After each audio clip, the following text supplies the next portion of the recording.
Thank you to Suzanne, who just let me know that there was no sound. So I'm going to start back over again. Thank you, Suzanne. I really appreciate that. And I just got another notification from Victoria. I'm going to wait a couple seconds here to see. There I am. Okay. Okay, so thank you, ladies. There's always a 20-second delay when people post things, so it's kind of hard to tell right away. And of course, I forgot to turn my mics on. All right, so we're going to start over again. Thank you. I'm so glad that I didn't do an entire half hour of talking to no one and nobody able to hear me later. So welcome to the second bi-weekly Monday Q&A, where people have submitted questions to us early, or if they're here, we'd love to address questions live. So today I am going to start with one that was submitted to us for our last Q&A, but we weren't able to get to because of time. And here we go. So this one is from Joanna. And Joanna is saying that her dog recently turned 1, and she had previously had no issues whatsoever with other dogs. Now, if a dog gets too close to me, she will lunge and yelp at them, seemingly as a warning to back off. It comes across aggressive, but she never makes contact with them or nips or bites. So you are right, Joanne, in saying that it's seemingly a warning to back off. That is definitely a warning to back off to that other dog. So first, let's talk about body language a little bit, because I feel like this is a really important thing for dog guardians to understand what their dogs are saying, so they know when to get them out of situations so they don't resort to feeling the need to escalate and use their mouths to tell a person or a dog that they would like space. So we'll go there first. Okay, so here we have the what I call the stress threat pyramid. I like to refer to it as a pyramid because there's a lot of things that are at the very bottom here that frequently are missed, and then our dogs continue to go up, up, up, and escalate up to that very top. So the very bottom being what we're referred to as displacement behaviors or calming signals are what I would say are the polite, whispery sort of ways to request space from a person or another dog. Now, I believe that from my experience, it seems that these get missed because these are things that dogs will commonly do. And it's all about the context that these are occurring. So if you look at the very bottom there, we have got sniffing at the ground. We've got them scratching themselves or yawning. We've got them blinking or licking their lips, which is also called lizard tongue sometimes. It's when the dog sticks their tongue out and then it goes back in. And sometimes it can be very fast. Sometimes they stick their tongue out further, but that is what lip licking is. You will see them look away, averting their gaze, or even walking away. So an example of a context with, say, a person coming up to greet a dog, if they were to come up and they saw this adorable dog and just had to say hello, and they were like, "Hey, puppy," and they do this thing where they put their hand in the dog's face to let the dog sniff them. The dog takes a look at them and then moves their head away and then goes and starts sniffing the ground. That was a very polite, "No thanks, I think I'll pass." No, nothing against you. The dog is just deciding they don't want to say hello. Now, as a person who may not be as savvy in dog body language, they might pressure the dog. "No, I want to say hi." And the owner, probably a little embarrassed, would say, "No, go say hi. Don't you see this person? This person's your friend." And then try and force this meeting. If a dog is genuinely uncomfortable, they can escalate up that pyramid. So we could start to see them having some physiological effects that are visible on the outside. You can start to see them panting a little bit. You can see their pupils get dilated. They can tremble or shake a little bit. You can see the hackles on their back or kind of near their rump go up. And I always explain this like the hair on the back of your arms going up is not something that they can control. And then if the people were to back up because they were like, ooh, my dog's shaking, what's wrong with them? Then you commonly see like a kind of shake off, where they're going to shake off all that little stress that they had. If those weren't noticed or somebody didn't understand what those were, then our dogs can escalate up to saying to themselves, okay, this thing is not listening to me. Now I have to focus on this thing that I am seeing as a threat. So you will see them start to close their mouth. Everything will kind of get smaller. Their movements will get stiff. They'll really start to focus on that thing that they are perceiving as the threat. And that's where you can start to see the whites of their eyes. And their ears can get pinned back. Then that's not enough to move a dog or a person away. Then you can have them start to escalate to showing their teeth or growling. And I always say, think of this as them saying, hey, check out my pointy teeth. Don't make me use them. Next up is lunging or snapping. And this is I'm in the camp of believing this is a dog intentionally missing. Dogs have very good control of their mouths. And no matter how fast we are, even if we're Olympic athletes, we are never going to be as fast as even the most geriatric dog. If they wanted to bite us, I am in the camp believing that they would bite us, and that is a clear warning of, again, don't make me use my teeth. They don't want to go up to the having to use their teeth and biting. The reason is because they know that they themselves then have the potential of getting hurt. And they don't want to go there. So that's why you see this nice pyramid, because their aggression is actually very ritualized, where they don't want to have to go all the way up there. So when you hear or see dogs get into fights, it very commonly will look scary and sound crazy, and then they walk away with maybe a ding or two. So what we've got with Joanne's dog is going up the pyramid, and it looks like she is up pretty close to that biting. She's at that snapping and lunging stage. So we want to make sure she doesn't go up to that biting stage. So I always want to know, first, how is the dog with other dogs off leash? It helps me to get kind of an idea of, are they in general not comfortable with dogs, or does it have to do with this ability to not be able to get away? The leash can be thwarting in that manner where they can't get away, or they also can't get the ability to go and say hello. So that would always be one of my first questions. Then I would, there is a point here where she says that she goes to the dog park, was it another part of her question, but that she also will sometimes do this snapping at bigger dogs at the dog park. So it sounds to me like perhaps she's just not fully comfortable with dogs. And why did this happen now? She's just turning 1 is a question that's up at the top there, right? So, there could be multiple reasons why this is starting to happen now at this age. It could be that she hasn't had a sufficient amount of positive experiences to put into her positive dog play and interactions and hello bucket, her savings account. And maybe she had something that was kind of negative. And remember, negative, it's all about how they perceive it in her mind. And now she's maybe a little bit more apprehensive when she's being greeted by other dogs. It could be that this is just part of who she's evolving into.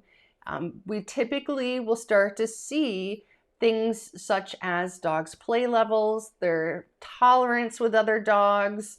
We'll see some social fears with dogs, people. We'll see lots of different resource guarding. We will have a tendency to see those start to pop up between the ages of 1 and 3. And this is when they're starting to develop and get into that socially mature age. So after age 3, if something like this hasn't popped up with your dog, you're most likely in the clear.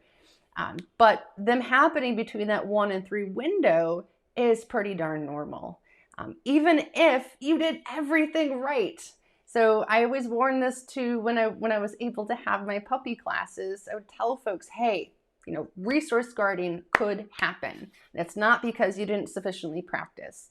Your dog could later decide that they're not a fan of, boisterous other dogs. Again, not because you did anything wrong, it's just who they're developing into.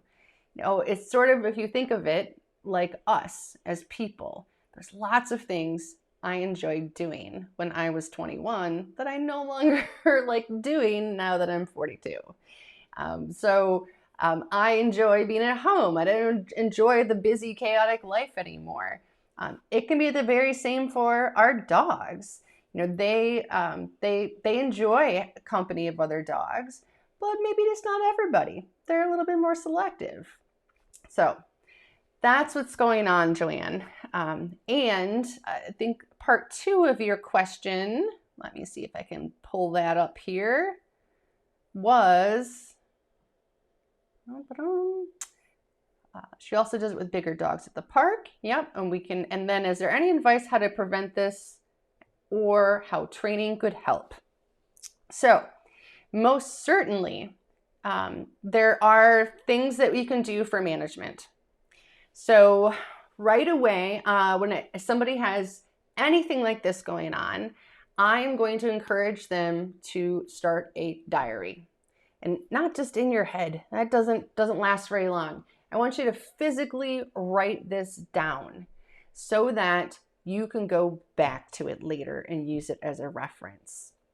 And so I've got actually this lovely graphic that Victoria made for us for a course we're working on. And here are the things that you want to think of. What is your distance from the dog? How far away are they before you start seeing any of those signals on the dog body language pyramid? What is the angle of approach? So head on is not normal for dogs, but we force them into this on a daily basis when we're going on walks for them. Are they coming up from behind, from the side? You're going to notice a difference there. How long did they have to be in the presence of this thing that they're finding uncomfortable? If they'll say, oh, I got my dog to sit, and then the dog got just about past, and then they freaked out. And so part of that, if you think about it, is duration, angle of approach, how far away the dog was, because getting closer. And for that example, you were asking that dog to be planted and not be able to move. So if you think of it as something that you're afraid of, I do not like spiders. If you made me sit into a chair and then said, you can't move while this spider comes closer and closer to you, you bet I'm probably going to freak out when it gets just about to my lap or to my shoulder. That's when I'm going to lose it. So anyways, what did the other dog do? So people will say things such as, she doesn't bark at every dog or go nuts at every dog. It's just some. We can't figure out what it is. Well, back to dog body language. So if you learn dog body language with your own dog, you can start using those skills when you're looking at other dogs. Is the other dog that's across the street making eye contact and looks kind of, ears pinned back and a little, stay away from me, you. Or is the dog bouncy and goofy and like trying to get to your dog to say hello? Those are things that are going to definitely affect how your dog responds based on how they feel about that. So those are the things that I recommend recording. Literally writing them down, having a piece of paper on your refrigerator. When I was out doing day training with dogs, I would use my phone and I would say, hey Siri, and then I would take a note as to exactly where I was and the context. And then when I would get home and I'd be writing up my client notes, I would have all of that to be able to go through and then start to make pinpoints and trends to figure out what's the hardest for this dog and what's the easiest. Where's a good starting point for me? Okay, so so while you're doing all that recording, what you're going to do is you're going to start doing management. So management is very important. It's important for all the behaviors that you would be working on teaching with your dogs. Be it general obedience, not jumping up on people to greet them, or snarking at other dogs when they start to get too close to you. So even when you're working on that training, you have to have a heavy dose of that management because you are slowly going to work your dog up to your end goal of what you want. You can't just step out the door and expect them to be able to do that. So management techniques I like in particular for dogs that are fearful or reactive, where they could be frustrated and want to greet when we're outside, is you acting like you were Jason Bourne. So when I suggested that to one of my clients, they thought it was hilarious and they got into it and were actually made walks fun for them. So when I say channel your inner Jason Bourne, I want you to be calm, cool, and collected and always aware of your surroundings so that you know when you see another dog coming, you're like, okay, can I get to my next out? Can I get and dodge between those two cars? Is that going to be too close for my dog? Ooh, that's that dog that my dog always gets upset about. I need to get out of here. So it's going to help you to make decisions on what you need to do in order to keep your dog from being upset or reactive and toppling over. So things that you can do, like a few of those that I suggested, creating a visual block. So dodging down the alley, behind a car, even using shrubbery or trees that are out there. That's better than nothing. Teaching your dog a cue that means follow me this way. We're going this way, and practice it a lot, even when there are not other dogs or the things that your dog's not comfortable with. So I like to use the cue, let's go. So we'll say, let's go, and then head the different direction, and then I'll pay the dog for catching up to me. Another thing you can do is distract them. So if you can't necessarily get out of there, one thing that you could do is you could use food, in this case, as a management tool. Now, it's a management tool when you start the feeding before they see the dog or the person. So you think of it, you're putting that food blinder on. So I will frequently carry my food tube. This one's all gushy because I've been using it with Ed. And I will have it filled with peanut butter or canned dog food or whatnot. Start feeding, they start eating. Maybe they'll still notice the dog or the person, but the response will generally be much less. Or I could use food to teach them a way to redirect their gaze and go get busy doing something else, such as teaching them a find it game so that they go start looking for the food in the grass. So those are the things I would do for management.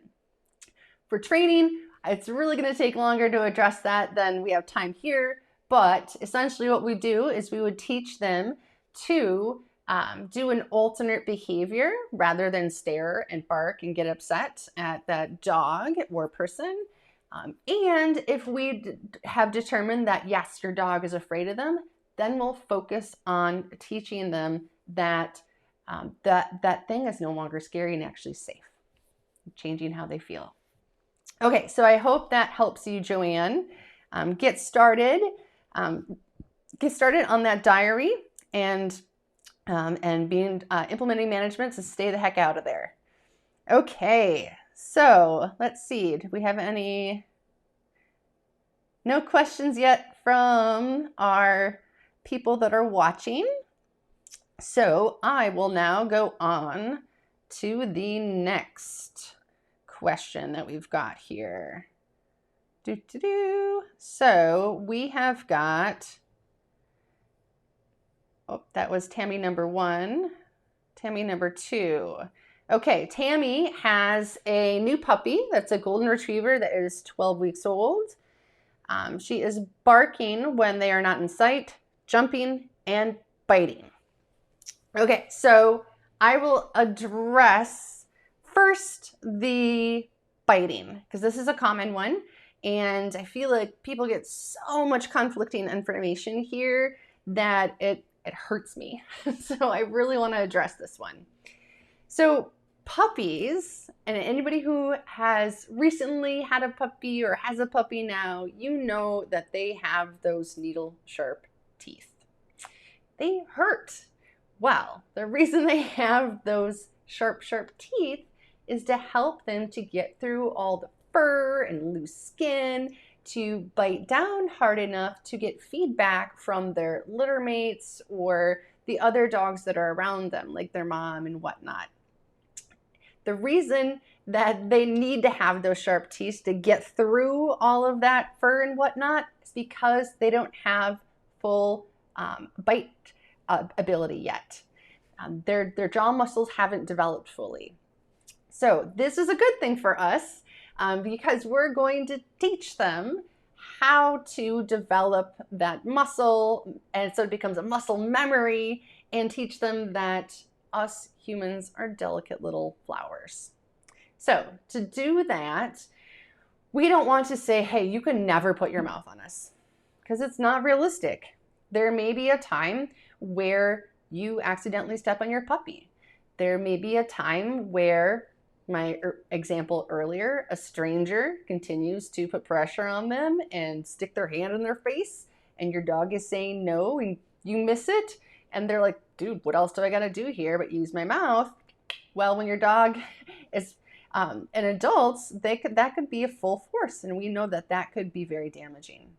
So we want to teach them how to use it with inhibited force. To do that, we're going to think of the puppy biting as a scale. So I like to start out with number 5, which is, oof, my puppy bit me. Oh my God, now I'm bleeding. I like to use that as my number 5. Number 4, I typically say that hurts and it may even leave a mark. 3, wow, those teeth are sharp, but it's tolerable. 2, there's some pressure, but I'm barely flinching. And then 1, I can feel it, but barely. I feel like I'm being more gummed than toothed. So what we're going to do is week by week, we are going to go through that scale. Now, I might go through it faster if my puppy is closer to the cutoff age of about 18 weeks than I would for a younger puppy. So typically I'll say, every 5 to 7 days, then you're going to go on to your next biting scale level.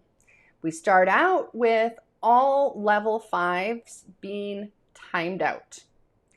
4s, 3s, 2s, and 1s, they're all okay.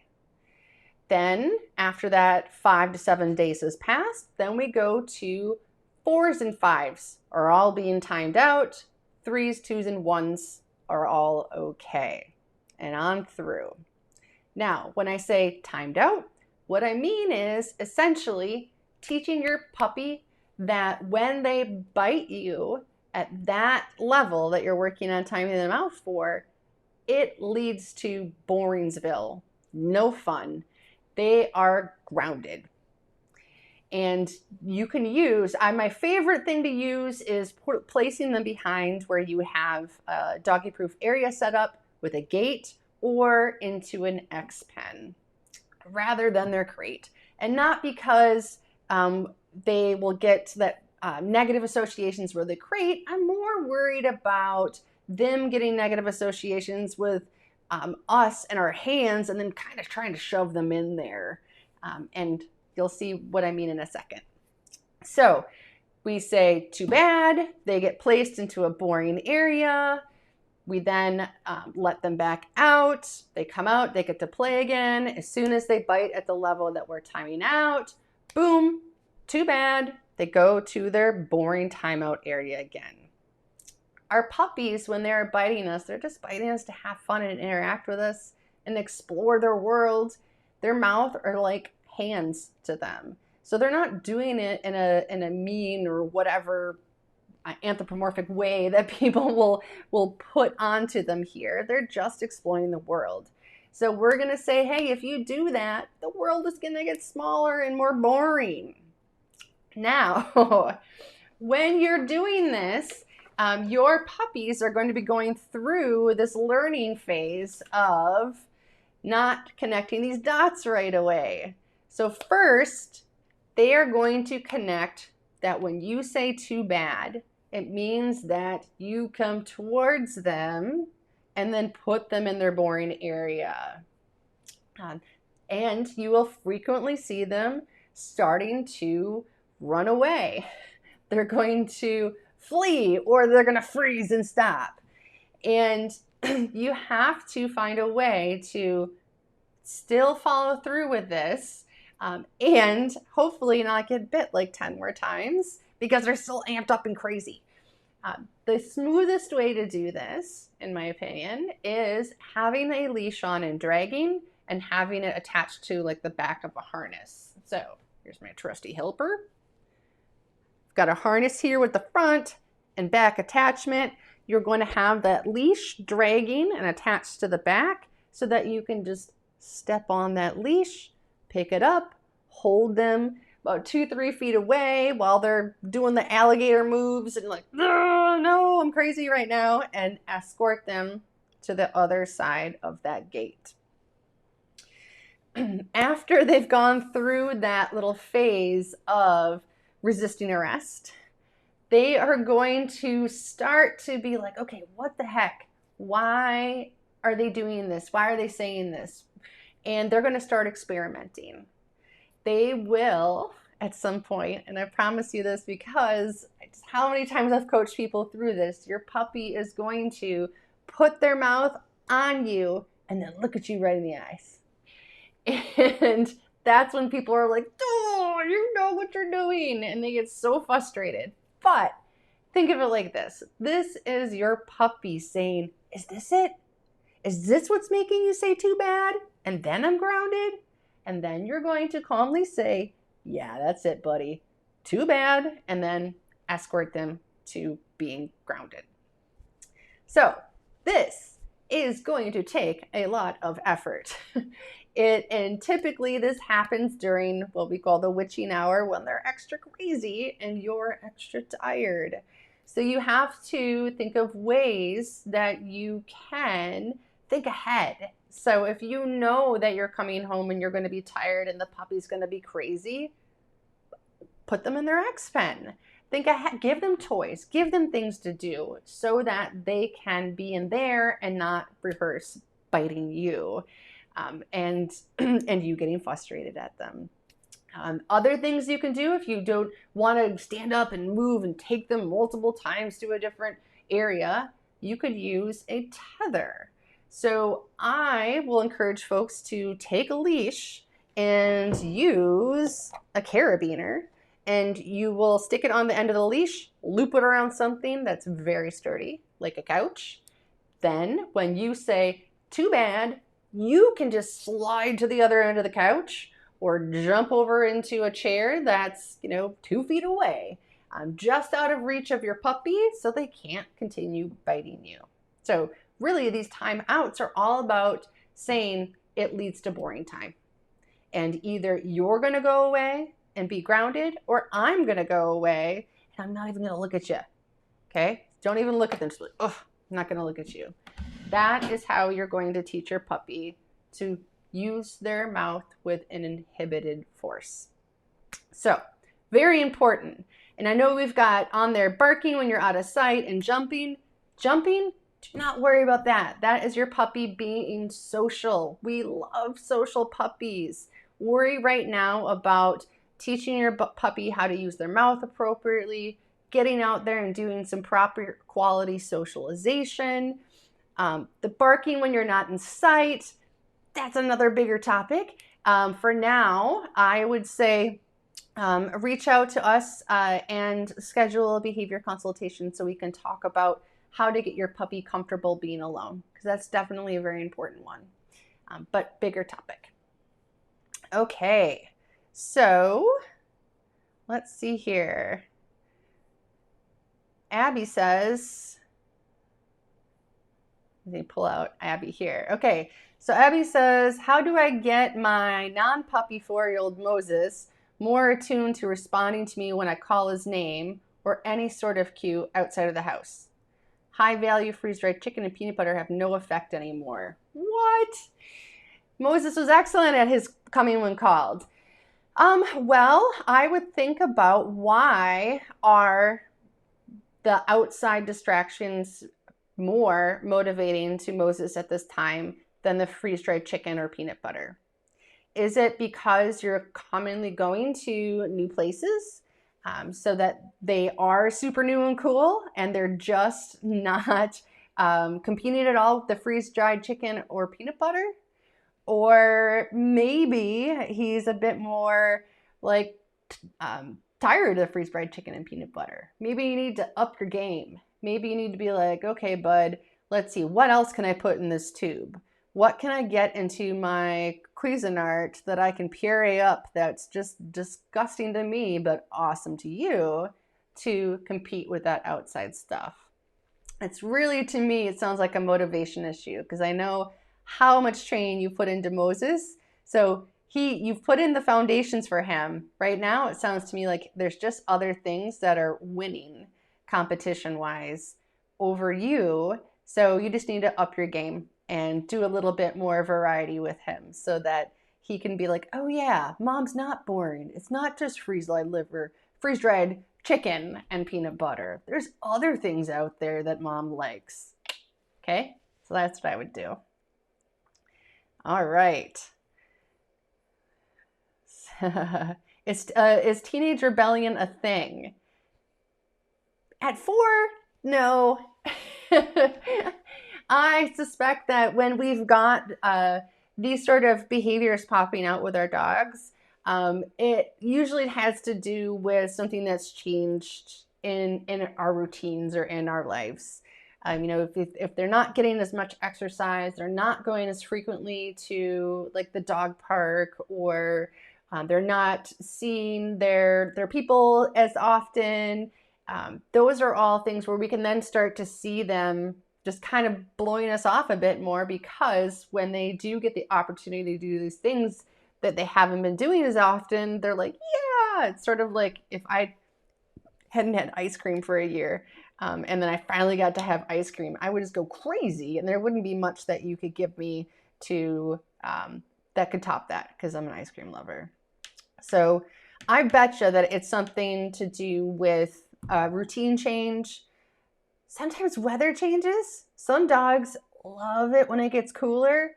Other dogs, not so much. Like Ed has been very cozied up to me lately. So sometimes weather, but I suspect it's a routine thing. And to kind of go down and sit and look at your schedule and figure out, what has changed lately that's making my 4-year-old boy decide that he wants to be a rebellious teenager, even though he's not a teenager. So that's what I would check out. Okay.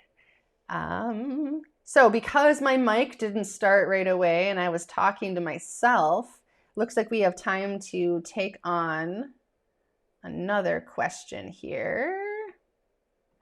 Okay, so we've got Mary Beth. Mary Beth says, when Milo gets overexcited when he sees squirrels, he still redirects the excitement towards Monty. As Monty gets older, he is a bit more fragile, and I'm concerned he may get hurt. He's much better, but it still happens every once in a while. So, I just made that way too big. Anyways, so this is where I would try and implement a journal again. So try to figure out, when does it seem to be happening? It's not happening very often, but when? Is it tend to be maybe earlier in the mornings when you are first out for your walks? Is it later in the evenings when you're out for your walks after they've been, I don't know, hanging out with you in the office all day? Is there that sort of correlation? I would be even preemptively setting up a bit of a management strategy with them. And what I mean by this is I would be having it so that I had one of them attached to me and then one on a leash. So I don't have my belt in here, but I think you have this, Mary Beth. There is a leash belt so that you can attach one leash, and then I could have Monty on this side, and then I could have the other leash that I'm holding, where I'm holding Milo, that tends to get overexcited, not attached to me, so I can extend how far away he is, and then just have them as best as I can walking on separate sides of me. And if you are rewarding Milo on this side and Monty on this side with your food rewards, those are the sides that they're going to get a habit of staying on. So that's what I would do for management: 2 separate leashes, having them on the side there, having Monty connected to your waist because he's going to be the easier old man, and Milo on the separate leash, and trying to figure out when this is still happening for your kiddo. You worked really hard with him, I'm so happy that it's very rare that it happens, but there's got to be some little reason this is still happening. If you can pinpoint that, you'll be able to think even further ahead and preemptively make sure that they're separated or avoiding that context altogether, which I know is hard with squirrels. That is one of Milo's tough ones. Maybe having this along with you, a little squeaky squirrely toy that if you see, if you get to the park, near a park where there's going to be a lot more squirrels, you can redirect Milo onto something like this that he can catch. So that unstuffy may be a helpful extra thing to carry along with you.